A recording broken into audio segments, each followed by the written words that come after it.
I'm gonna make a video that I feel like I should have made a long time ago, but I keep putting it off because I don't want to offend anybody. But you know what? I would rather speak up about it and have some people that get mad at me and warn these girls rather than just let this whole thing go. A lot of you non-Muslim girls that are dating Muslim slash Middle Eastern slash Arab guys, you are being used for sex. I don't know how to say this in a kinder way. I said a lot of you. Again, that doesn't mean everyone that's, in a relationship like that, but a quite majority of you are quite literally being used as a time filler in the meanwhile that man grows up and, dumps you and finds a girl who is worthy of marriage.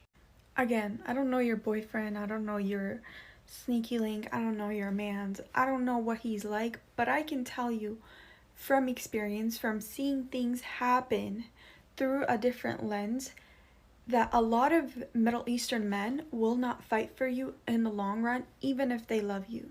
Because Middle Eastern parents in general are not accepting of relationships, of marriages, like especially interfaith or intercultural, interracial marriages, they will not, at least in the beginning, accept you. They will not be, they just will not be accepting towards your marriage or towards your relationship.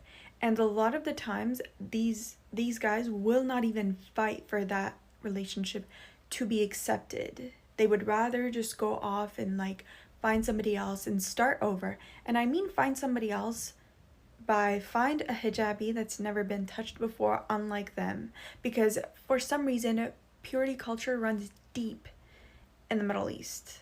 It's literally so freaking toxic, but it's a thing.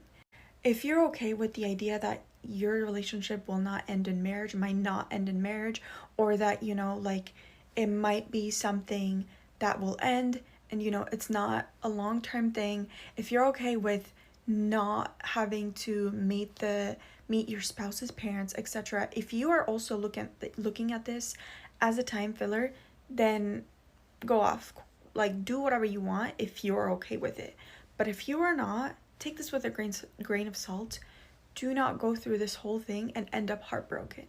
I don't think in any way that this is fair of Middle Eastern men, because Middle Eastern women, on the other hand, would fight for you till their last freaking breath.